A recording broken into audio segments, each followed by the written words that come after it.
అందరికీ నమస్కారం. మన జీవితంలో ఎప్పుడో ఒకప్పుడు మనల్ని వెంటాడే ప్రశ్నొకటుంది. అదేంటంటే, ఈ భయాన్ని జయించడమెలా? అవును కదా, దీనికి మన ప్రాచీన గ్రంథాలు చాలా శక్తివంతమైన, మరి చాలా సులువైన ఒక దారిని చూపిస్తున్నాయి. ఈరోజు మనం ఆ నిర్భయత్వ ప్రయాణం గురించి కాస్త లోతుగా తెలుసుకుందాం. చూడండి, ఇది ఏదో మామూలు ప్రశ్న కాదు. ఇది ప్రతి ఒక్కరి అన్వేషణ. ఒకప్పుడు పెద్ద పెద్ద రాజులు, గొప్ప గొప్ప ఋషులు అందరూ ఇదే అడిగారు. ఇన్ని కష్టాలు, దుఃఖాలు ఉన్న ఈ ప్రపంచంలో అసలు భయం లేకుండా ఉండటం సాధ్యమేనా అని.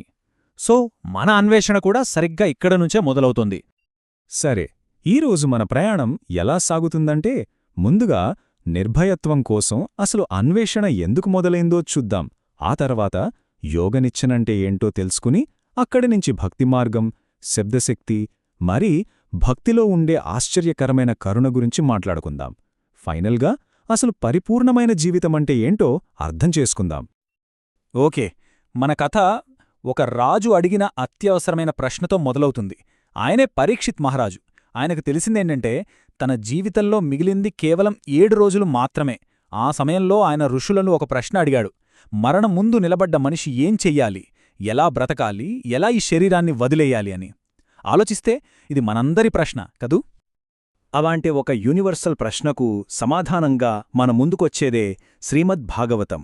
ఈ గ్రంథం ఏం చెప్తోందంటే, భయాన్ని దాటటానికి ఒక ఖచ్చితమైన తిరుగులేని మార్గముంది అని ఒక హామీ ఇస్తోంది. మరి ఆ మార్గమేంటో తెలుసుకుందామా? సరే, ఆధ్యాత్మిక మార్గం అనగానే చాలామందికి గుర్తొచ్చేది అష్టాంగయోగం. ఇది అచ్చం ఒక నిచ్చెనలాంటిది. అంటే స్టెప్ బై స్టెప్ పైకి వెళ్ళాలి. కాని ఇక్కడే ఒక విషయం ఉంది. ఈ దారిలో వెళ్లాలంటే మామూలు క్రమశిక్షణ, స్వీయ నియంత్రణ సరిపోదు. చాలా అంటే చాలా కఠినమైన సాధన కావాలి. చూడండి ఈ లిస్ట్: యమ, నియమ, ఆసన, ప్రాణాయామ, ప్రత్యాహార, ధారణ, ధ్యాన, సమాధి. అబ్బా, ఈ 8 అంగాలను సాధించాలి. ఇది 1-2 రోజుల్లో అయ్యే పని కాదు. కొన్నిసార్లు దశాబ్దాలు, జీవితకాలం పట్టే సుదీర్ఘమైన, చాలా క్లిష్టమైన ప్రక్రియ ఇది. అయితే భాగవతం ఇక్కడే మనకు ఒక ప్రత్యామ్నాయాన్ని చూపిస్తుంది. ఇంత కష్టపడక్కర్లేని, చాలా సూటిగా ఉండే దారి. అదే భక్తియోగం. దీన్నే అన్ని ఆధ్యాత్మిక సాధనల యొక్క ఫైనల్ డెస్టినేషన్ అని కూడా చెబుతుంది. మరి భక్తియోగమంటే ఏంటి? సింపుల్గా చెప్పాలంటే, ఇది నియమాలతో చేసే ప్రాసెస్ కాదు. ఇది ప్రేమతో కూడిన ఒక సంబంధం. ఇది బుర్రతో చేసేది కాదు, మనస్సుతో, హృదయంతో చేసేది. ఇందాక చూసిన ఆ 8 కఠినమైన స్టెప్స్కి, దీనికి ఉన్న తేడా మీరే గమనించండి.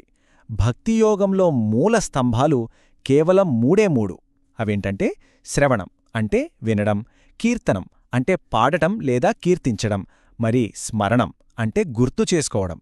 అంతే. ఈ దారి ఎంత అద్భుతమంటే ఇది ఎవరైనా, ఎక్కడైనా, ఎప్పుడైనా చేయొచ్చు. ఈ మూడింటిలో కూడా భాగవతం ఒకదానిమీద ప్రత్యేకంగా ఫోకస్ చేస్తోంది. అదే శబ్దశక్తి. అంటే భగవంతుని నామాన్ని వినడం, పలకడంలో ఉండే పవర్ గురించి. దీనికి ఆధారం సాక్షాత్తు శ్రీమద్భాగవతంలో చెప్పిన శుకదేవ గోస్వామి చెప్పిన మాటే. ఆయనేమన్నారంటే, గొప్ప గొప్ప యోగులందరూ ఫైనల్గా తేల్చి చెప్పింది ఒక్కటే: జీవితాంతం శ్రీహరి పవిత్ర నామాలను కీర్తిస్తూ ఉండాలి అని. ఇదేనట అన్ని యోగాల సారం. ఈ సాధనలో ఉన్న గొప్పతనమేంటో తెలుసా? దీని యూనివర్సాలిటీ. అంటే దీనికి ఏ రూల్స్ లేవు. మీరు ఎక్కడున్నా, ఏ పని చేస్తున్నా, ఏ అర్హతలు లేకపోయినా పర్లేదు. దీనికి సమయం, స్థలంతో పనిలేదు. ఇది అందరికోసం మాత్రమే. సరే, థియరీ వినడానికెంత బాగుంది.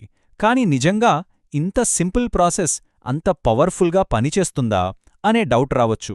అందుకే భాగవతం నుంచే కొన్ని ప్రాక్టికల్ ఎగ్జాంపుల్స్ చూద్దాం.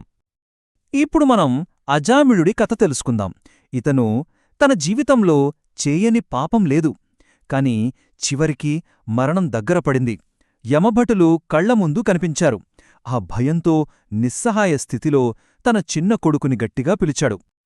అక్కడే కథ మలుపు తిరిగింది. ఎందుకంటే అతని చిన్న కొడుకు పేరు నారాయణ. అతను చావు భయంతో పిలిచింది తన కొడుకునే అయినా అతని నోటినుంచి వచ్చింది భగవంతుని పవిత్ర నామం నారాయణ అని. అంతే, ఆ ఒక్క పిలుపు అతని తలరాతనే మార్చేసింది. జస్ట్ ఒక్కసారి, అది కూడా కావాలని కాదు, అనుకోకుండా. అయినా సరే ఆ ఒక్క నామం చాలు దైవీక కరుణను ఆకర్షించి అతన్ని రక్షించడానికి. దీన్ని బట్టి మనం భగవన్నామం యొక్క శక్తిని అర్థం చేసుకోవచ్చు. ఇంకో షాకింగ్ ఎగ్జాంపుల్ పూతన. ఆమె ఒక రాక్షసి. పసికందు కృష్ణుడిని చంపడానికి వచ్చింది. కాని ఎలా వచ్చింది? ఒక తల్లి రూపంలో. ఆమె ఇంటెన్షన్ చాలా చెడ్డది. అయినా సరే ఆమె ఒక తల్లిలాగా నటించింది కాబట్టి, అంటే భక్తి యొక్క రూపాన్ని ప్రదర్శించింది కాబట్టి ఆమెక్కూడా మోక్షం లభించింది. చూశారా భక్తి మార్గంలో కరుణ ఎంత గొప్పదో? ఈ కథలన్నీ విన్నాక మనకొక ముఖ్యమైన విషయం అర్థం కావాలి. అసలు మన జీవితాన్ని, మనకున్న ఈ ఇంద్రియాలని ఎలా వాడుకోవాలి అనేదానికి ఇవొక గైడ్ లాంటివి. భాగవతం కొన్ని చాలా పవర్ఫుల్ పోలికలు వాడుతోందిక్కడ. సేవ చెయ్యని చేతులు చనిపోయినవాడి చేతులతో సమానమట. దైవాన్ని చూడని కళ్ళు నెమలి ఈకమీద ఉండే కళ్లలాంటివట. అంటే చూస్తాయే కాని ప్రయోజనం లేదు. ఇక భగవన్నామం విన్నా కరగని గుండె ఉక్కుతో సమానమట. అంటే మన ఇంద్రియాలకు కేవలం ఈ లోకంలో పనులు చేయడమే కాదు, అంతకి మించిన ఒక ఉన్నతమైన ప్రయోజనం ఉంది.